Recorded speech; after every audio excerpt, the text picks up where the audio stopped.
இவ்வளவு பலமாய் கர்த்தருடைய வசனம் விருத்தி அடைந்து மேற்கொண்டது. சொல்லுங்க. அதாவது இதனுடைய பின்னணி என்னன்னு கேட்டாக்கா, நல்ல கவனிங்க, கொஞ்ச நேரம் தான் நான் பேச போறேன். இவ்வளவு பலமாய் கர்த்தருடைய வசனம் விருத்தி அடைந்து மேற்கொண்டது. எல்லாம் வாழ்த்து சொல்லுங்க பார்க்கலாம். அந்த வசனத்தை எல்லாம் சொல்லுங்க பார்க்கலாம். இவ்வளவு பலமாய் கர்த்தருடைய வசனம் விருத்தி அடைந்து மேற்கொண்டது. திரும்ப சொல்லுங்க பார்க்கலாம். நம்ம சொல்லலாம் படி பார்க்கலாம். சொல்லுங்க பார்க்கலாம். நல்லா சொல்லுங்க பார்க்கலாம்.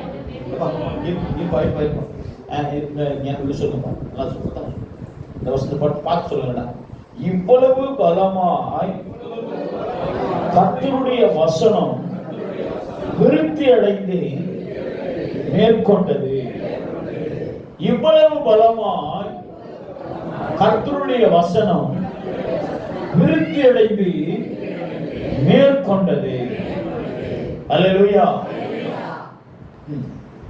என்ன சொல்றது? பின்னணி தான் முக்கியம், ரொம்ப இம்பார்ட்டன்ட். பவுல ஒரு பட்டணத்துல இருந்து வேணான்னு அனுப்பிட்டார். நீங்க பேசுறத நீ ரொம்ப ஓவரா பேசுற, அல்லேலூயா, நீ ரொம்ப ஓவரா பேசுற, அதனால நீ போயிரு அப்படி சொல்லிட்டு சொல்றாங்க. ஆனா ஃபர்ஸ்ட் பாருங்க, இந்த 19ஆம் அதிகாரத்துல இந்த ஒரு 5ஆம் வசனத்தை யாராவது வாசிக்க போனால எனக்கு தெரியல, சரியா? நான் கண் தெரியல இருக்கு. படிக்க போகலாம் யாராச்சும்?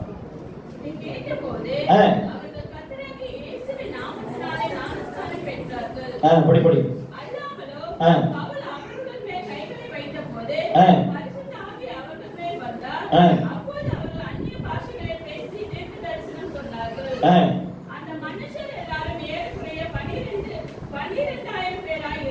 என்ன 12 பேருமா? 12,000 12,000 12 பேராக இருந்தார்கள்.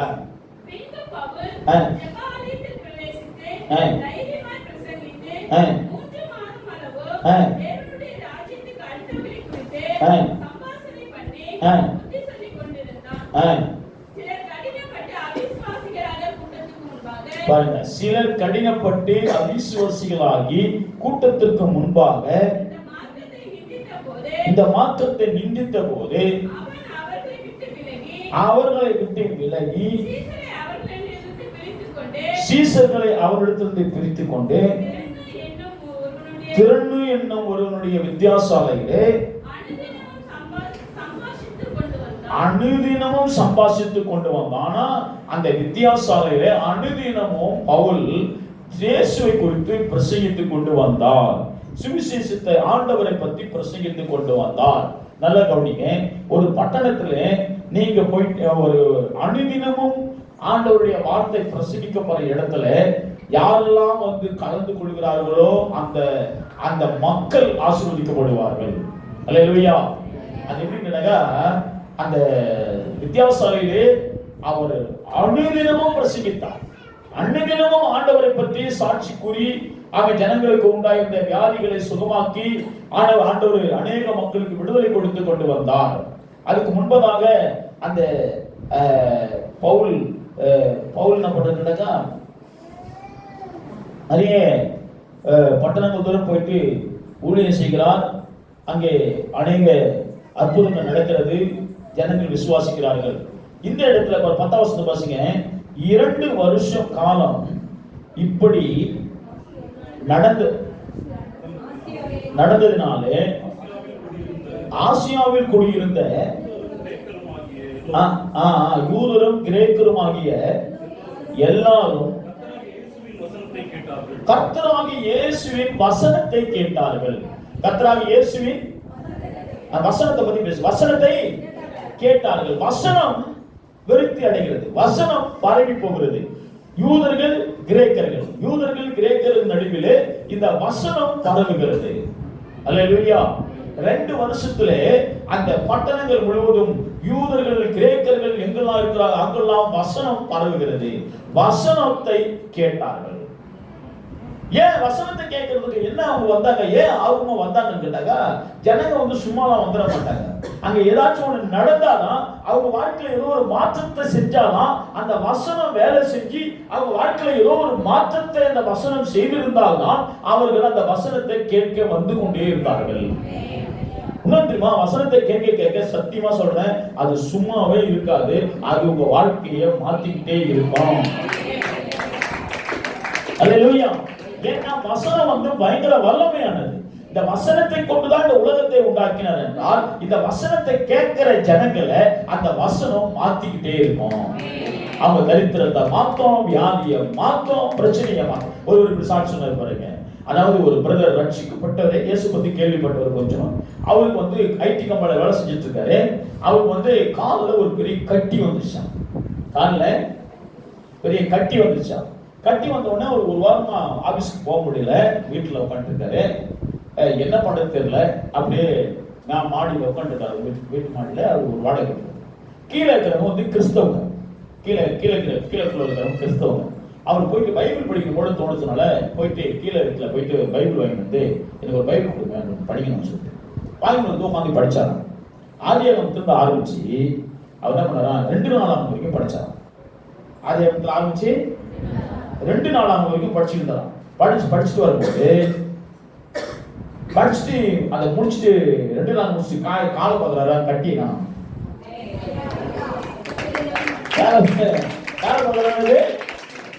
கட்டியை காணாங்க. அல்லேலூயா. இது ஆயிடுச்சு. ஏன்னா இந்த வசனம் ஒரு மனுஷனுக்குள்ள போக போக போக அவனுக்கு இருக்கிற பயத்தை மாத்தோம், தரித்திரத்தை மாத்தோம், சாபத்தை மாத்தோம், வியாதியை மாத்தோம், அவன் கர்ப்பத்தை மாத்தோம், கட்டியை மாத்தோம், எப்பேற்பட்ட நரம்பு வியாதி எப்படிப்பட்ட வியாதி இருந்தாலும் அது மாத்தோம். ஏன் கேட்டாங்க, இந்த வசனம் ஒரு மனுஷனுக்குள்ள போக போக அது உள்ள கேட்க கேட்க அது இருக்கிற கேட்க கேட்க கேட்க கேட்க அது அவன் வாழ்க்கையை மாத்திரம் மறுவாக்கிறோம். அல்லேலூயா. வசனம் வசனத்தை வந்தா தயவு செய்து கை தட்டி கத்துறீங்க, அப்பதான் நீங்க வசனம் உள்ள போகுதுன்னு அர்த்தம். ஆமா சொல்லுங்க. அப்போ அந்த வசனம் ஜனங்களுக்குள்ளே பரவினது. யூதர்கள் கிரேக்கர்கள் நடுவிலே வசனம் போனது, பரவினது. ஜனங்கள் கேட்டார்கள். கேட்டாங்கன்னா சும்மாதான் கேட்கல, சும்மாதான் ஜனங்க வந்துட மாட்டாங்க. அங்க ஒரு காரியம் நடக்குது, அங்க ஒரு அற்புதம் நடக்குது, அதை கேள்விப்படுறாங்க. அங்க போனாக்கா பவுல் உடனே எல்லாருக்கும் வியாதியை குணமாக்குற வேலை பார்க்கல, உடனே வசனத்தை தான் பிரசங்கம் பண்றாங்க. அல்லேலூயா. நம்ம பிள்ளைகள் தான் மாதிரி பிள்ளைகள் தான் என்ன பண்ணுவாருன்னா வசனத்தை தான் பிரசங்கம் பண்ணுவாரு. ஆமென். ஜனங்க சுகமாயிடுவாங்க, இருதயத்துல சுகமாயிடுவாங்க, ரட்சிக்கப்பட்டுருவாங்க, மனம் திரும்பி விடுவாங்க, ஆண்டவர் பக்கம் மனம் திரும்பி விடுவாங்க.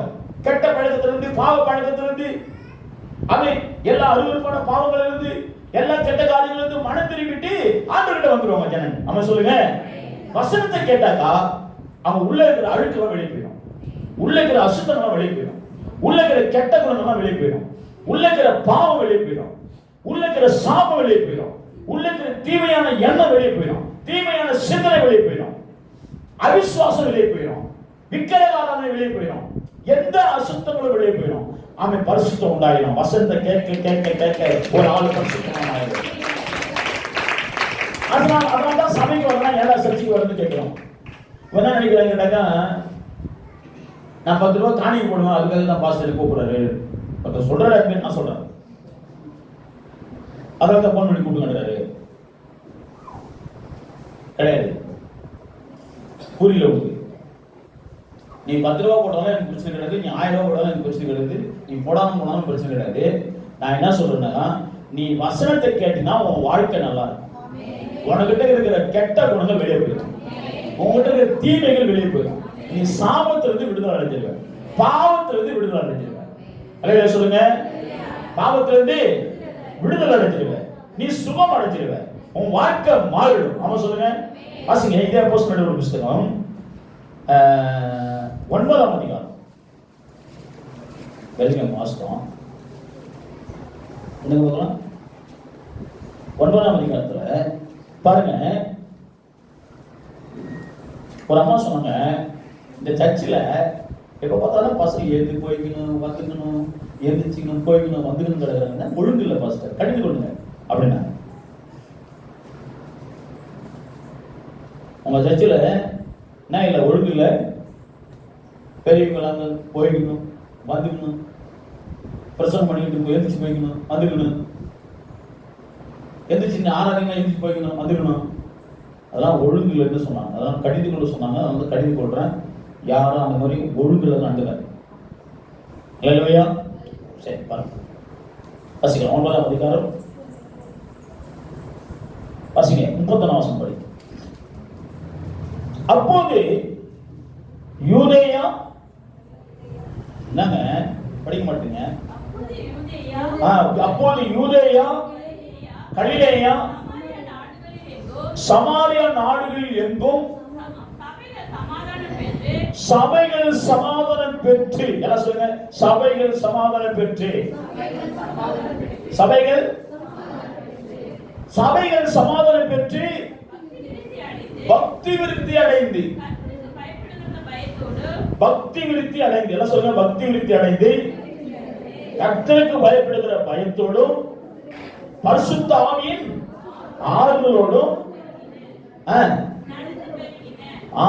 நடந்து பெருகிறது. பரிசுத்த ஆவியின் ஆறுதல், என்ன சொல்லுங்க, பரிசுத்த ஆவியின் ஆறுதல், சத்தமா சொல்லுங்க, பரிசுத்த ஆவியின் ஆறுதல். எனக்கு ரொம்ப பிடிக்கிறது வந்து பரிசுத்த ஆவியை ரொம்ப பிடிக்கும். பரிசுத்த ஆவியானவரை நீங்க ரொம்ப நேசிங்க. அல்லேலூயா. பரிசுத்த ஆவியானவர் ஆத்மத்துவமானவர், ஒரு நபர். நம்ம சொல்லுங்க, உங்களை சீர்படுத்துவாரு, உங்களுக்கு ஆலோசனை சொல்லுவாரு, உங்களை நல்வழியில் நடத்துவாரு, உங்களை அபிஷேகம் பண்ணுவாரு, உங்களுக்கு வழியை தரப்பாரு, உங்களுக்கு வாழ்க்கைக்கு தடையெல்லாம் உடைப்பாரு, உங்களுக்கு நல்லதை செய்வாரு. நம்ம சொல்லுங்க, அல்லேலூயா. உங்களை தீவிலிருந்து காப்பாற்றுவாரு. உங்க எண்ணம் சரியில்லைன்னா, சிந்தை சரியில்லைன்னா, மனம் சரியில்லைன்னா சரி பண்ணுவாரு. கெட்ட வழியில போற மாதிரி இருந்துச்சுன்னா அதுல இருந்து உங்களை திருப்புவாரு. ஆண்டவர் கிட்ட இருக்கிற மாதிரி பாதுகாப்பு இந்த உலகத்துல வேற எங்கேயுமே உங்களுக்கு கிடைக்காது. அங்க இருக்கிற மாதிரி ஆசீர்வாதம் வேற எங்கேயும் கிடைக்காது. அங்க இருக்கிற மாதிரி சுகம், நன்மை, சமாதானம் வேற எங்கேயும் கிடைக்காது. ஆமென். சபைகள் யூதேயா, கலிலேயா, சமாரியா நாடுகளிலே போய் பிரசங்கித்ததினாலே, வசனத்தை சொன்னதினாலே சபைகள் பக்தி விருத்தி அடைந்து, சமாதானம் பெற்று, பக்தி விருத்தி அடைந்து என்ன படிச்சாங்க, கர்த்தருக்கு பயப்படுகிற பயத்துல, என்ன சொல்லுங்க, பயத்தை சொல்லுங்க, கர்த்தருக்கு பயப்படுற பயத்துல பரிசுத்த ஆவியானுடைய ஆறுதலோடு கூட பெருகி விருத்தி அடைந்தது, பெருகிறது, வளர்ந்து பெருகிறது, வளர்ந்து. இது யாரு வளர்க்கிறது? பரிசுத்த ஆவியானவர் வளர்க்கிறாரு. எதனால? ஆறுதல், சமாதானம், பக்தி விருத்தி, கர்த்தருக்கு பயப்படுதல். நம்ம சொல்லுங்க, ஒரு சபைன்னா அதுல ஜனங்க எப்படி இருக்கணும்? சமாதானமா இருக்கணும். என்ன சொல்லுங்க, என்ன சொல்லணும், என்ன எப்படி இருக்கணும்? சுத்தமாக சொல்லுங்க. சபையில மக்கள் எப்படி இருக்கணும்? சமாதானமா இருக்கணும். ஒருவருக்கு ஒருவர் சமாதானமா இருக்கணும். சபை ஜனங்களுக்குள்ளே சமாதானமா இருக்கணும். ஊர்லயே சமாதானமா இருக்கணும். அவன் நண்பர்களோடு சமாதானமா இருக்கணும். உங்க உறவுகளோடு சமாதானமா இருக்கணும். உன்னை பைக்கிறவங்க தான் சமாதானமா இருக்கணும். இந்த வசனத்தை படிச்ச போது நான் ஆண்டவர்கிட்ட ஜெபம் பண்ணேன். ஆண்டவரே, என்னை யாரெல்லாம் பகைச்சாங்களோ, எனக்கெல்லாம் யாருக்கெல்லாம் எனக்கு பகையா என்ன இருக்குதோ அவங்களெல்லாம் நான் மன்னிச்சிடறேன் ஆண்டவரே. என்னை யாரெல்லாம் ஏமாத்தினாங்களோ, வஞ்சித்தாங்களோ, யாரெல்லாம் என்னை எதிராக பார்த்தாங்களோ அவங்களாம் நான் மன்னிச்சிடறேன் ஆண்டவரே அப்படி சொல்லி நான் ஜெபம் பண்ணேன். அல்லேலூயா. சபைகள் பெருக வேண்டும் என்றால் ஜனங்கள் சமாதானமா இருக்கணும். ஆமென். இல்லைன்னா சிதறடிக்கு போட்டுருவாங்க. ஜனங்கள் சமாதானமா இல்லைன்னா ஜனங்கள் சிதறடிக்கு போட்டுருவாங்க. சபைகள் ஜனங்கள் சமாதானமா இருக்காங்க. பக்தி விருத்தி எல்லாம் சொல்லுங்க. பக்தி விருத்தி இருக்கிறவங்க எல்லாருக்கிட்டையும் சமாதானமா இருப்பாங்க, எல்லாருக்கிட்டையும் அன்பா இருப்பாங்க, எல்லாரையும் நேசிப்பாங்க, அவன் ஒருவருக்கும் தயவா இருப்பாங்க, எல்லாருக்கும் ஜெபிப்பாங்க. இப்படி பக்தி விருத்தி உடையவர்களாக கர்த்தருக்கு பயப்படுவாங்க, வேதத்தை வாசிப்பாங்க, தினந்தோறும் ஜெபம் பண்ணுவாங்க, ஆலயத்துக்கு தவறாம வருவாங்க, எங்கெல்லாம் ஜெபக்கூட்டம் நடக்குதோ அங்கெல்லாம் ஓடுவாங்க, கர்த்தருடைய வார்த்தை கேட்கறதுக்கு வாஞ்சியா போவாங்க, ஊழியம் செய்வாங்க. இப்படியா கர்த்தருக்காக வேலை செய்வாங்க. அதுதான் பக்தி விருத்தி. குடும்பமா கர்த்தரை தேடி வருவாங்க, வாஞ்சியா இருப்பாங்க, அடையாளமா இருப்பாங்க. பக்தி விருத்தி அவங்களை பார்த்த உடனே அவங்களுடைய ஆக்டிவிட்டி பார்க்கும்போது என்ன தெரியும்? அவங்க பக்தி விருத்தி தெரியும். அவங்க பேச்சு, அவங்க ஜெபம், வாழ்க்கை முறை எல்லாமே தெரியும். பக்தி விருத்தி. அடுத்து அவங்க என்ன பண்ணாங்க? கர்த்தருக்கு பயப்படுற பயம். கர்த்தருக்கு பயப்படுற கர்த்தருக்கு மட்டும் நம்ம பயப்படணும்னு வச்சுங்களேன், இன்னைக்கு உலகத்தை நம்ம பாவத்துல போய் வீழ்த்தும். நீங்க மொத்தம் கர்த்தருக்கு பயப்படாது பாருங்க, நீங்க நிச்சயமா சொல்றேன், இந்த ஒரு வாரத்துக்குள்ள நீங்க எல்லா பாவத்தையும் விழுந்துடும். கர்த்தருக்கு பயப்படுற பயம். அவன் சொல்லுங்க, கர்த்தர் என்னை பார்க்கிறாரு, நான் தீமை, இது தவறு அப்படின்ற எண்ணம் இருக்கும்போது தான், கர்த்தருக்கு பயப்படுற பயம் வரும்போது தான் நம்ம தீமையில போய் விட மாட்டோம். ஏன்னா உலகத்துல பிசாசு நம்மள தள்ளுறதுக்கு ஆயத்தமா இருக்கிறான். ஹல்லேலூயா. உலகத்துல நம்ம பாவத்துல தள்ளுறதுக்கு, சாபத்துல தள்ளுறதுக்கு, அவன் நம்மளை தள்ளி விடுறதுக்கு, நம்ம முன்னேற்றத்தை தடுக்கிறதுக்கு, நம்முடைய வாழ்க்கை முன்னேற்றத்தை தடுக்கிறதுக்கு, நமக்கு ஏதாவது கோபத்தை உண்டாக்கணும், எரிச்சலை உண்டாக்கணும், நமக்கு ஏதாவது பகையை உண்டாக்கணும், நமக்கு எதாவது கோபத்தை வர வைக்கணும்னு சொல்லிட்டு பிசாசு ஏதாச்சும் கங்கணம் கட்டி திரியலாம். ஹல்லேலூயா. அதனால நீங்க என்ன பண்ணாதீங்க, ஜாக்கிரதையா இருந்து கர்த்தருக்கு பயப்படுற பயத்துல அவன் என்ன பண்ணாங்க இருந்தாங்க. அது மாதிரி பரிசுத்த ஆவியின் ஆறுதலோடு கூட ஜனங்கள் என்ன பண்ணாங்களாம்? ஆறுதல் அடைந்து சபைகள் பெருகினது, வளர்ந்து பெருகினது.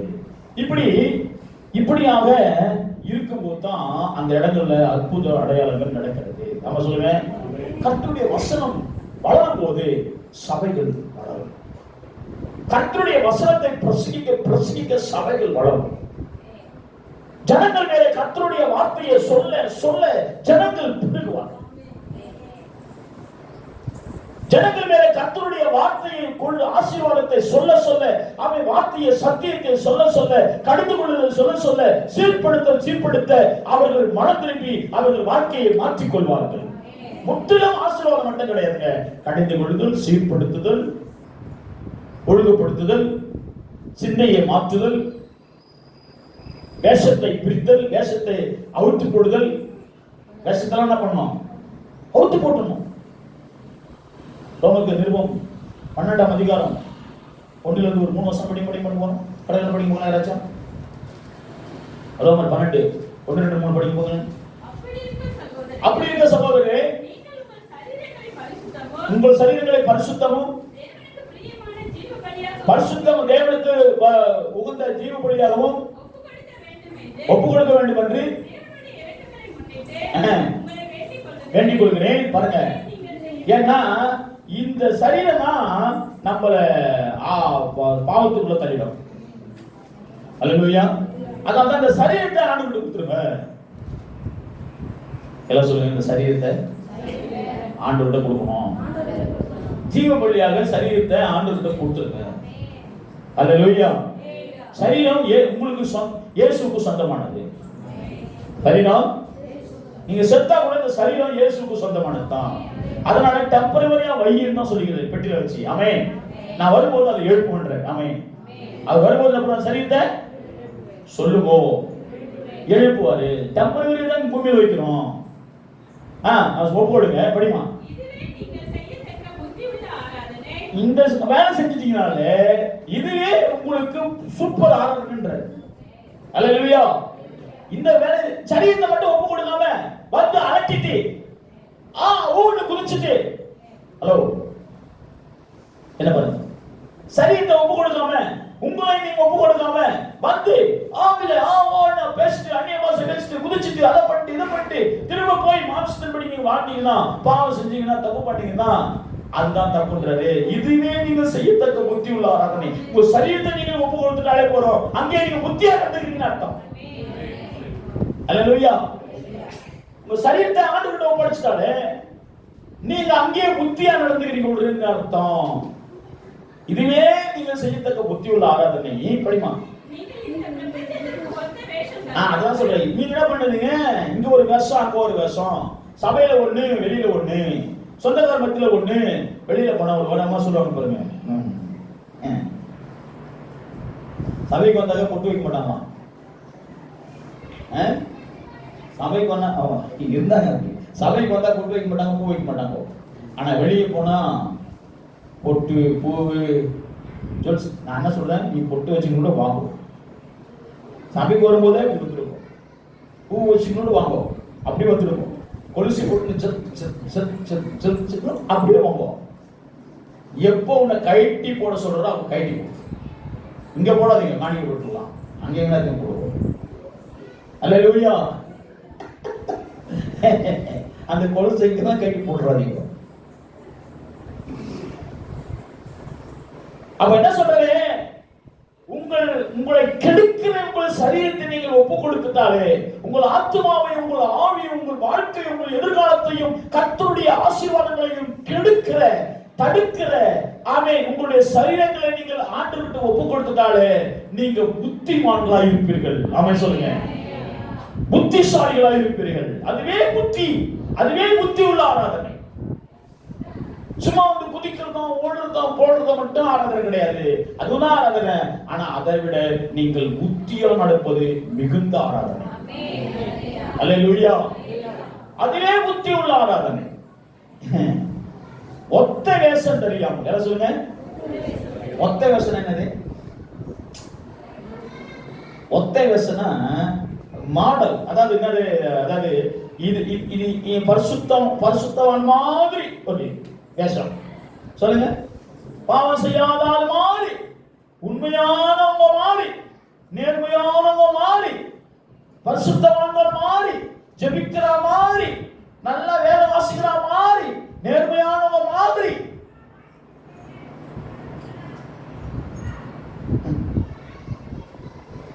அதான் ஒத்த வேஷம். அல்லேலூயா. என்னங்க ஒத்த வேஷம் என்னது? நேர்மையானவங்க மாறி, உண்மையானவங்க மாறி, பரிசுத்தவான் மாறி. இங்க அங்க போனா எல்லாமே எல்லாமே அதெல்லாம் பண்ணாதீங்க. ஒத்த வேஷம். எதுக்கு நீங்க ஒத்த வேஷம் தருகிறீங்க? இருக்கிறத இருக்கிற மாதிரி ஒத்த வேஷம் தெரியாமல் படிக்க. ஒத்த வேஷம் தெரியாமல் நான் சொல்லிட்டேன், என்னால முடிஞ்சதை சொல்லிக்கிறேன், முடியாத நீங்களே கொஞ்சம் யோசிச்சுங்க. அவன் சொல்லுங்க. அல்லேலூயா. என்னால முடிஞ்சத, எனக்கு வந்ததை, மெயின்ல வந்ததை நான் சொல்லிக்கிறேன். மீதிலாம் நிறைய இருக்குது, அதை சொன்னாக்கா நிறைய இருக்குது. அதனால வந்து அந்த மாதிரி என்ன பண்ணாதீங்க, ஒத்த வேஷம் தெரியாமல் படிங்க சிஸ்டர். தேவனுடைய இதை நீங்க பார்க்காதீங்க, இதை விட பெருசு ஒண்ணுக்குது, தேவனுடைய நன்மை. அவன் சொல்லுங்க, இந்த இந்த இந்த இந்த ஆக்டிவிட்டில விட்டுருங்க. இது ஒத்த வேஷம் தெரிகிறது. இங்க ஒரு வேஷம், அங்க ஒரு வேஷம், இங்க ஒரு பேச்சு, அங்க ஒரு பேச்சு, இங்க ஒரு மாதிரி, அங்க ஒரு மாதிரி. அதெல்லாம் விட்டுரு. அதெல்லாம் உங்களுக்கு அதை விட பெரிய நன்மை ஒண்ணு இருக்குது, தேவனுடைய நன்மை. அல்லேலூயா. நீ ஒத்த வேஷம் தெரிகிறதுனால ஒன்னும் பலன் வராது, அதனால ஒரு நன்மையும் வராது. ஒன்னா யாருன்னா உன்னை பாராட்டுவாங்க, யாருன்னா உன்னை புகழுவாங்க, யாருன்னா உன்னை நல்லவங்க நினைப்பாங்க, யாருன்னா உன்னை அந்த சிஸ்டர் ரொம்ப நல்லவங்க போருக்கு, நன்மை நேர்மையான போருக்கு, பாருங்க எவ்வளவு உண்மையா இருக்காங்களோ, நல்லா ஜெபிக்கிறவங்க போருக்கு, நல்ல பரிசுத்தமான போருக்கு அப்படின்னு உங்களை நினைக்கிற மாதிரி நடந்துக்கிறது ஒரு பலனும் கிடையாது. அதை விட நல்லது ஒண்ணு இருக்குன்றது. நம்ம சொல்லுங்க, நன்மையும், தேவனுடைய நன்மையும் படிங்க, பிரியமும் சித்தம். அவருடைய சித்தம் தெரியுமா அவனுக்கு? அவர் உன்னை குறித்து பெரிய சித்தம் வைத்திருக்கிறார். அவர் உன்னை குறித்து பெரிய திட்டம் வைத்திருக்கிறார். உன்னை குறித்து பெரிய ஆசீர்வாதம் வைத்திருக்கிறார். உனக்காக என்ன வானத்தை திறப்பான், உனக்காக பரலோக ராஜ்யத்தை திறந்து உன்னை ஆசீர்வதிப்பார். உன்னை குறித்து பெரிய திட்டத்தை வைத்திருக்கிறார். உன்னை கரத்திலே எடுத்து பயன்படுத்துவார். அநேகருக்கு ஆசீர்வாதமாக வைப்பார். நீ கையை நீட்டி ஜெபித்தால் பிசாசுகள் ஓடும். வியாதிகள் மறையும், அற்புதங்கள் நடக்கும். அநேகருக்கு நீ ஆறுதலாய் இருப்பாய், அநேகருக்கு நீ சுகத்தை கொடுக்கிற நல்ல ஒரு தேவ பிள்ளையாய் இருப்பாய். ஆமென். அநேகருக்கு ஆறுதலை கொடுப்பார், அநேகருக்கு நல்வழியை நடத்துவார். அல்லேலூயா சொல்லுங்க. அப்படி உன்னை நடத்துவாரு. தேவனுடைய சித்தம் உன்னை பத்தி இருக்குது, தேவனுடைய திட்டம் உன்னை பத்தி இருக்குது, தேவனுடைய பிளான் உன்னை பத்தி இருக்குது. அது பரிபூர்ணமான சித்தம் இருக்குது. அதெல்லாம் நீ மறந்துட்டு, அதெல்லாம் விட்டுட்டு இங்க நடிச்சுக்கிட்டு இங்க ஒரு வேஷம் அங்க ஒரு வேஷம் பண்ணாம அதெல்லாம் விட்டுட்டு தேவனுடைய சித்தம் என்னதென்று நீ பார் என்று கர்த்தர் உனக்கு காண்பிக்கிறார். ஆமா சொல்லுங்க. ஹல்லேலூயா, ஹல்லேலூயா. ஆமா, அப்பா அம்மா வீட்டுக்கு போனா ஒரு வேஷம், மாமியார் வீட்டுக்கு வந்தா ஒரு வேஷம், ஊர்ல வந்தா ஒரு வேஷம், சபைக்கு வந்தா ஒரு வேஷம். இதெல்லாம் நமக்கு தேவையில்லை. இதெல்லாம் நம்மளுடைய இதை விட பெருசு கர்த்தர் நமக்கு ஒரு திட்டம் வச்சுக்கிறார். ஆமா சொல்லுங்க. இதை விட பெரிய திட்டத்தை கர்த்தர் நமக்கு வச்சிருக்கிறார். அதை நீ நாடுன்றாரு. ஆமே, அதை தேடு. பரிபூர்ணமான சித்தம், தேவனுடைய சித்தம் என்னவென்று நீ பகுத்தறியத்தக்கதாக பகுத்தறியல சொல்லுங்க. பகுத்தறியணும். எது நல்லது, எது கெட்டது, எது தேவையில்லாதது, எது தேவையானது, எது வேண்டும், எது வேண்டாம் பகுத்தறியணும். எது முக்கியமானது, எது முக்கியமில்லாதது, இது தேவையில்லாதது, இதனால ஒரு பிரயோஜனமே இல்லை. பிரயோஜனம் இல்லாத ஒண்ணு என்ன அழிக்க பாக்குது, என்ன தள்ள பாக்குது, என்ன கவுக்க பாக்குது. உஷாரா இருக்கணும். ஆமா சொல்லுங்க.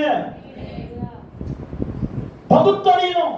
எது நல்லது பகுத்து எல்லாத்தையும் தெளிவா அறியணும். பகுத்து அறிஞ்சு செயல்படணும். பகுத்தறியத்தக்கதாக உங்கள் மனம் புதிதாக இருக்கனால என்ன சொல்லுங்க. மனம் அப்படி ஆவ அப்படி வசனத்தை கேட்க கேட்க உங்க மனம் பகுத்தறிய அறிய உங்க மனம் அப்படியே புதிதாக அந்த தீய என்ன வராது. அதாவது ஒன்று சொன்னீங்க, எது கூட நம்ம இருக்கிறோமோ அது நம்மள அடிப்படும். ஹல்லேலூயா. நீங்க ஜபத்துல இருந்தீங்கன்னா அது உங்களை ஆளுகை செய்யும். நீங்க உலகத்தோட இருந்தீங்கன்னா அது உங்களை ஆளுகை செய்யும். நீங்க பாவ இச்சை உணர்வோடு இருந்தீங்கன்னா அது உங்களை ஆளுகை செய்யும். நீங்க தீமையான யோசனைகளை இருந்தீங்கன்னா அது உங்க மைண்ட் முழுக்க, உங்க சிந்தை முழுக்க அது உங்களை சூழ்ந்திருக்கும். அது உங்களை டாமினேட் பண்ணும். ஹல்லேலூயா. எதுல இருக்கீங்க? ஜபத்துல இருக்கீங்களா? வேத வாசிப்புல இருக்கீங்களா? நான் சொல்றேன் சகோதரர், வேத வாசிப்பிலே இருந்த போது கட்டிக்கணும் போயிடுச்சு. நீங்க வேத வசத்திலே இருந்தீங்கன்னா, அப்ப வசத்திலே இருந்தீங்கன்னா, சத்தியத்தை கேட்டுட்டே இருந்தீங்கன்னா, பாருங்க ஜனங்க தினந்தோறும் வசனத்தை கேட்டார்கள். ஆமென். 2 வருஷ காலமாக தினந்தோறும் வசனத்தை கேட்டதனால அங்க ஜனங்களுக்குள்ளே வசனம் விருத்தி அடைந்தது. ஹல்லேலூயா. அது பரவினது, அது விருத்தி அடைந்து என்னெல்லாம் செய்து பாருங்க, பெரிய காரியங்களை செய்து. அப்ப இந்த வசனம் சொல்ல மனம் புதிதாகிறதுனாலே மனம் எப்படி புதுசாகும்? நீ பகுத்தறியும். எது நல்லது கெட்டது தெரியணும், எது கெட்டதை விட்டுணும், எது முக்கியமானது பார்க்கணும், எதுக்கு பிரியாரிட்டி கொடுக்கணும்னு பார்க்கணும். அதெல்லாம் பகுத்தறியணும். சும்மா கூறுகட்டத்தனமாக அப்படியே போயிட்டே கூடாது. கொஞ்சம் நிதானிக்கணும், கொஞ்சம் உட்காரணும், கொஞ்சம் யோசிக்கணும். தப்பான பாதையில் போறமா யூ டர்ன் அடி, மனம் திரும்பு. ட்ராக்ல போயிட்டியா பரவாயில்ல, யூ டர்ன் அடி. அடுத்த யூ டர்ன் இருந்து அது திரும்ப வரதுக்கு ஒரு வழி இருக்குது. ஹல்லேலூயா. போயிட்டே திரும்பி வா, மனசை மாத்திக்கோ. நான் செய்யத்தான் சரி நினைக்காத, நான் போறதான் சரி நினைக்காத, யாரையும் பார்த்து காட்சி அடிக்காத. அவன் போற நானும் போறேன்னு போகாத, அவன் செய்யற நானும் செய்யறேன் செய்யாத. நீ உன்னை மாற்றி திரும்பினா உன் மனம் மறுரூபம் அடையும். ஹல்லேலூயா. மறுரூபம் அடைஞ்சா எல்லா அற்புதங்களும் நடக்க ஆரம்பிச்சிருக்காங்க. தேவனே உன் பட்சத்தில் இருப்பாருங்க, தேவனே உன் கூட இருப்பாருங்க. அப்படியே உங்களுக்கு எப்படி ஜெபம் பண்ணும்போது எல்லா ஜெபத்துக்கும் பதில் அது மாதிரி உங்களுக்கு அற்புதம் நடக்குங்க. நீ நினைப்பா அப்படி உங்களுக்கு இப்போ நடிகர்ல என்ன அற்புதம் நடக்க மாட்டேங்குது, நகை கடை இருக்குது, நகை பிரச்சனை இருக்குது, நகை கடன் மாறலங்க, நகை வீடு கட்ட முடியல சொல்றேன்ல. இது எல்லாத்தையும் உங்களுக்கு ஈஸியா மாற ஆரம்பிச்சிடும். ஈஸியா உங்க காரியம் நடக்க ஆரம்பிச்சிடும். ஈஸியா வானம் திறக்கிறோம். ஆமென். ஹல்லேலூயா. இப்படி சொன்னோம், பரலோகம் திறந்திருக்கிறது கர்த்தாவே, பரலோகம் திறந்திருக்கிறது. ஆமா சொல்லுங்க. ஜெபிங்க. பாருங்க அடுத்த வாசிக்கலாம். இங்க 19ஆம் அதிகாரம் அப்போஸ்தலர் புஸ்தகம். மனசை மாத்திங்க. மடைஞ்சிருவீங்க. இந்த வசனம் விருத்தி அடையும் போது ஒரு மனுஷனை மாத்துது. அவங்க என்ன பண்ணிச்சான்? படிக்க சிஸ்டர் 11ஆம் வசனம். இந்த வசனம் விருத்தி அடைய பவுலின் கைகளினாலே தேவன் விசேஷித்த அற்புதங்களை செய்தார். அவருடைய சரீரத்திலிருந்து உருவல்களையும் கச்சைகளையும் கொண்டு வந்து வியாதிக்காரர்கள் மேல் போட்ட போது வியாதிகள் அவர்களை விட்டு நீங்கினது, பொல்லாத ஆவிகளும் புறப்பட்டது. என்னாச்சு? வசனத்தை பேச பேச கேட்க கேட்க அவன் ஜனங்கள் மேல் இருந்த அசுத்தாவிகளும் வியாதிகளும் இந்த என்னாச்சு? உருமல்கள் தூக்கி போட்ட உடனே, அவர் மேல இந்த கச்சைகள் தூக்கி போட்ட உடனே அங்க வியாதிகள் சுகம் அடைந்தது, அற்புதங்கள் நடந்தது. அல்லேலூயா சொல்லுங்க. வசனம் இல்லனாக்கா நீ என்னத்தை போட்டாலும் வேலை செய்யாதுங்க. என்னத்தை போடணும்? வேலை செய்யாது. வசனத்தை போட்டினா உன் வாழ்க்கையில இருக்கிற பொருளாதார பிரச்சனை மாறும், தரித்திரம் மாறும். ஆமென். ஹalleluya. எனக்கு ஒரு காரியம் நான் தோணுச்சு. அது எனக்கு தெரிஞ்சு ஆவியானவர் தான் எனக்கு கொடுத்தாருன்னு நான் நினைக்கிறேன். என்ன தோணுச்சுன்னா, இப்ப இந்த பிரைஸ்ல ஒன்று விட்டு விட ஜோம் பண்ணிட்டு இருக்கல, இது பெரிய அற்புதத்தை செய்ய போகுது. ஹalleluya. இந்த பகுதிகளில் இது பெரிய அற்புதத்தை செய்யுது. பிசாசு இதை தடுக்காம பிளான் பண்ற மாதிரி தோணுச்சு எனக்கு. ஆனா இது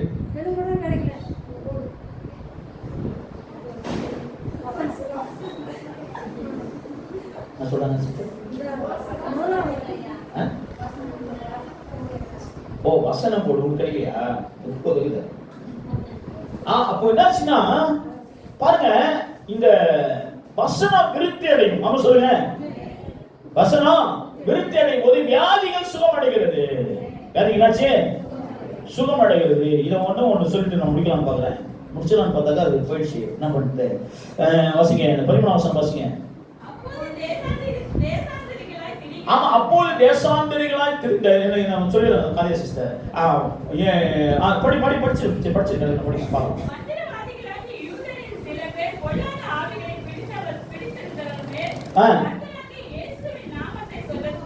துணிந்து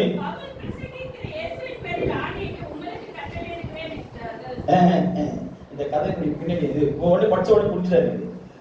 படிச்ச உடனே புரியுது, யாரெல்லாம் புரியுது? புரியல போது என்னாச்சுன்னா, தேசாந்திரிகளாய் திரிகிற 7 மந்திரவாதிகள், ஒரு பிரதான ஆசாரியனுடைய மகன்கள் 7 பேரு என்ன பண்ணிடுவான்னு கேட்டாக்கா, தேசாந்திரிகளா மந்திரவாதியா திரிவானுங்க. ஒரு ஆப்பு திரிவானுங்கல்ல. இந்த மந்திரவாதி என்ன பண்ணிருக்கானுங்க, இயேசு இந்த பவுல் பிரசங்கிக்கிற இந்த காட்சியை பார்த்துருக்கானுங்க, இங்க அற்புதம் நடக்கிறத பார்த்துருக்கானுங்க. இவனுங்க என்ன பண்ணானுங்க, போய் இவனுக்கு ஏற்கனவே மந்திரம் செஞ்சு பிசாசு தோத்தணும், நன்மை தான் தோத்தணும், அந்த வேலையை பார்த்துக்கலாம்ல. இப்போ என்ன பண்ணிட்டானுங்க, அங்க போய் யாரும் பிசாசு பிடிச்ச கொண்டு வந்துக்கிறாங்க. அங்க போய் இயேசு பிரசங்கிக்கிற பவுல் பிரசங்கிக்கிற இயேசு நாமத்தினால உன்னை துரத்துறோம் அப்படின்னு சொல்லியிருக்கான். அல்லேலூயா சொல்லுங்க. இவன் யாரு? மந்திரவாதி. இவன் ரட்சிக்கப்பட்டானா? ரட்சிக்கப்படல. ஞானஸ்நானம் இருக்கானா? அபிஷேகம் பெற்றிருக்கானா? இல்ல. அழைப்பு பெற்றிருக்கானா? இல்ல. இவன் போய் என்ன பண்ணிருக்கானா, மந்திர வேலை பண்ணா அந்த வேலையை பார்க்க வேண்டியது தானே, இவனுக்கு இந்த வேலையை வந்து பார்க்கறான். அல்லேலூயா. போன வாரம் பார்த்தான் விஷய ராஜா வேலையை பார்த்தியா, ராஜா வேலை பார்க்க வேண்டியது தானே, ஆசாரிய வேலையை எடுத்து வந்து பார்த்ததுனால என்னாச்சு, புஷ்டரோகம் வந்துச்சு. புஷ்டரோகம் வந்துச்சு. இப்ப என்ன மந்திரவாதி வச்சு மந்திரவாதி வேலை மட்டும் தான் பார்க்கணும். இவன் பவுல் செய்யற வேலையை பார்க்கலாமா? பவுல் நாமத்தினால், பவுல் பிரசங்கிக்கிற இயேசுவின் நாமத்தினால் அவனை துரத்துற போனவங்க. உடனே அந்த பிசாசு என்ன பண்ணிட்டான், மாட்டினாங்கன்னு சொல்லிட்டு அவன் என்ன பண்ணா, எனக்கு பவுல தெரியும், இயேசுவின் தெரியும். என்ன சொல்றான் பிசாசு? என்ன சொல்றான்? எனக்கு பவுலையும் தெரியும், இயேசுவின் தெரியும், நீங்க யாருன்னு சொல்லிட்டு அவனுக்கு 7 பேர் மேலையும் பாஞ்சி, 7 பேர் மேலையும் பாஞ்சி அவனுங்களை அடிச்சு துன்பம் பண்ணி 7 பேரையும் காயப்படுத்தி அவன் வஸ்திரங்கள் எல்லாம் உருவி கிழிச்சு அவனுக்கு நிர்வாணமாக ஓட வச்சு. அல்லேலூயா. இருவனமாக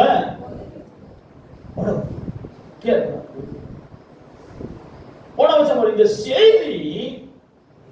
இந்த செய்தி என்ன ஆச்சுட்டாக்கா பாருங்க, இந்த மாதிரி துணிகரமா போய் செஞ்சதுனால, இவன் வேலையை விட்டுட்டு போய் வேலை செஞ்சதுனால என்னாச்சு, அந்த பிசாசுகளை இவனுங்களை அடிச்சு 7 பேர் துன்பம் பண்ணுச்சு. ஒரு ஆள் 7 பேர் அடிக்கிறாங்க. ஏன்னா பிசாசா நம்ம சொல்லுங்க. இப்படி இருக்கும்போது இந்த காரியங்கள் வாசிங்க சிஸ்டர் 15ஆம் வசனம்.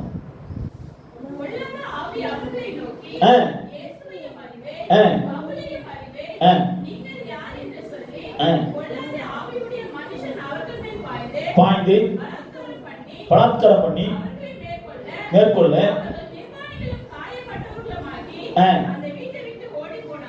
ஓடி போனார்கள். நிர்வாணிகளாகி காயப்பட்டவர்களாகி ஓடி போனார்கள். இது எதுக்கு நடந்துச்சுன்னா, இந்த செய்தி கவனிங்க, லெசன். இந்த செய்தி ஜனங்களுக்குள்ள போகுது. ஹல்லேலூயா. ஜனங்களுக்குள்ள போகுது. இந்த செய்தி ஜனங்களுக்குள்ள பரவுது. எப்படி வசனம் பரவுச்சோ அது போல வசனம் ஏற்கனவே ஆல்ரெடி பரவிடுச்சு. இப்போ இந்த செய்தி பரவன உடனே வாசிங்க, அடுத்து வாசிங்க. இது எபேசியில் குடியிருந்த யூதர் கிரேக்கர் அனைவருக்கும் தெரிய வந்தபோது எல்லாரும் பயமடைந்தார்கள். அல்லேலூயா.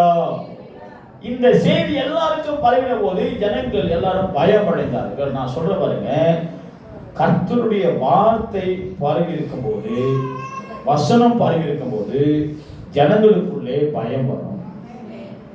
நீங்க ஜெபம் பண்ண அந்த ஜனங்களுக்குள்ளே பொல்லாத ஜனங்களா இருந்தா கூட அவர்களுக்கு பயம் வரும். அல்லேலூயா. கீழ்ப்படியாதவர்கள், அடங்காதவர்கள், அகங்காரம் பிடிச்சவர்கள் அப்படின்னா கூட அவங்களுக்கு பயம் வரும். கர்த்தருடைய வசனம் வல்லமையாக மேற்கொள்ளும்.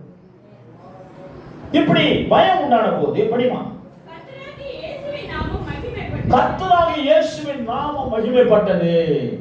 ஒருவேளை நீங்க உங்க பட்டணத்துல ஜெபம் பண்ணிட்டு இருக்கீங்க, வீடுகளா ஜெபம் பண்றீங்க, இந்த செய்தி இந்த இருக்கிற பிசாசுகள், குடிவெறி ஆவிகள், எல்லா கெட்ட ஆவிகள், விபச்சார ஆவிகள், வேசித்தன ஆவிகள், அசுத்த ஆவிகள், அவை எல்லா ஆவிகளும் ஊரை விட்டு வெளியே போயிடுச்சுன்னா இப்போ ஜனங்களுக்குள்ளே இயேசுவின் நாமம் மகிமைப்பட ஆரம்பிக்கும். அல்லேலூயா. ஜனங்களுக்குள்ள இயேசுவின் நாமம் மகிமைப்பட ஆரம்பிக்கும். அப்பதான் ஜனங்களை தெளிவடைவாங்க. பிசாசு அவங்க மூடி இருக்கிற வரைக்கும் ஆளுகை செய்து இருக்கும், அவங்க தெளிவடைறதுக்கு வாய்ப்பு இல்லை. அவன் ஜெபம் பண்ண வசனம் பரவ செய்தி பரவ அவன் பிசாசு வெளியே போகும்போது ஜனங்கள் அவன் என்ன பண்ணுவாங்க, மனம் திரும்ப ஆரம்பிப்பாங்க, பயமடைய ஆரம்பிப்பாங்க. ஜனங்களுக்குள்ள இயேசுவின் நாமம் மகிமைப்பட்டது. படிங்க. விசுவாசத்தவர்கள் அநேகர் வந்து தங்கள் செய்கைகளை, தங்கள் பாவங்களை அறிக்கையிட்டார்கள். நம்ம சொல்லுங்க. பிள்ளைகள் நாம ஒரு முறை ஒரு ஃபேக்டரியில அமெரிக்கா தேசத்துல ஒரு ஃபேக்டரியில போனார். ஃபேக்டரியில ஆயிரக்கணக்கான பேர் வேலை செஞ்சுட்டு இருக்காங்க. பிள்ளைகள் நாம விட்டு போறாங்க. போகும்போது பிள்ளைகள் டியர் போன உடனே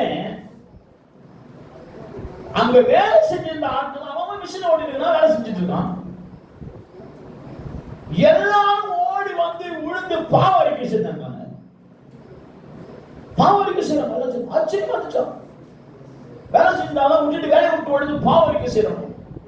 அழுது சத்தமிட்டு. ஏன்னா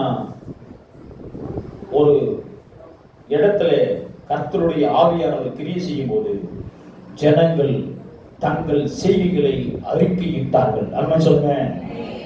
அந்த எபேசு பட்டணம் கிரேக்க தேசம் முழுவதும் கிரேக்கர்கள் யூதர்கள் நடுவிலே அவன் ஜனங்கள் என்ன பண்ணாங்க, எல்லாரும் தங்கள் பாவங்களை அறிக்கையிட்டு, தங்கள் செய்திகளை அறிக்கையிட்டு, தங்கள் பாவங்களை அறிக்கையிட்டு எல்லாரும் என்ன பண்ணாங்களா, தங்கள் செய்திகளை அறிக்கையிட்டார்கள். படிமா, மாயவித்தக்காரராக இருந்த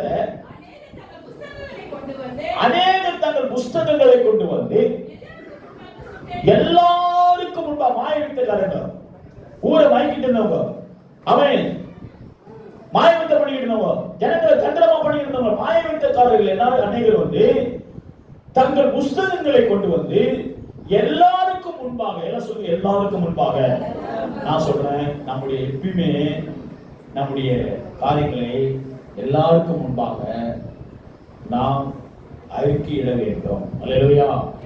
அவங்க அறிக்கையிட்டாங்க, எல்லாருக்கும் முன்பாக அறிக்கையிட்டார்கள். 50,000 வெள்ளி காசு என்று கண்டார்கள். படிங்க. இவ்வளவு பலமாய் கர்த்தருடைய வசனம் விருத்தி அடைந்து மேற்கொண்டது. ஆமா சொல்லுங்க. இவ்வளவு வசனம் அந்த இடத்துல, அந்த பவுல் பிரசங்கித்த வசனம் இவ்வளவு வேலையை செஞ்சிருக்கு. ஆமென். ஒரு வேலையை என்ன பண்ணிது செஞ்சு, ஒரு ஊர்ல, ஒரு தேசத்துல, ஒரு பட்டணத்துல செபிக்கிறவர்கள் எழும்பும்போது, உபதேசிக்கிறவர்கள் எழும்பும்போது, வசனத்தை பிரசங்கிக்கும் போது, வசனத்தை சொல்லும் போது, தெருக்களிலே வீடுகளிலே சொல்லும் போது, அந்த ஊர் அந்த பட்டணத்திலே வசனம் விருத்தி அடைந்து நிச்சயமா ஜனங்களை ரட்சிக்கும், ஜனங்களை தொடும். நான் யாருமே இல்லைனா கூட தெருவில் ஏன் பிரசனம் பண்றேன், நடமாட்டம் இல்லைனா கூட ஏன் பிரசனம் பண்றேன், அந்த வசனம் விருத்தி அடையும். ஆமென். அந்த வசனம் அங்கே வேலை செய்யும். ஒரு ஆராய்ச்சி சொல்லியிருக்காங்க, இயேசு கிறிஸ்து மலப்பிரசங்கம் இன்ன வரைக்கும் அந்த காத்துல அங்கேயே தான் சுத்திட்டு இருக்காங்க. சத்தம் கேட்கலாம், காத்துல அவர் பிரசங்க மலப்பிரசங்கம். அல்லேலூயா. அதனால வசனம் அழியாது, பிரசனம் பண்ணா விருத்தி அடைந்து வேலை செய்யும், வாழ்க்கையை மாற்றம். அதனால ஒத்த வேஷம் தெரியாமல் தேவனுடைய சித்தம் பரிபூர்ணமான சித்தம் என்று பகுத்தறிந்து உங்கள் மனம் புதிதாகிறதுனால மறுரூபமான்கள் கர்த்தர் உங்களை ஆசீர்வதிப்பார் என்று நம்ம ஜெபிக்கிறோம்.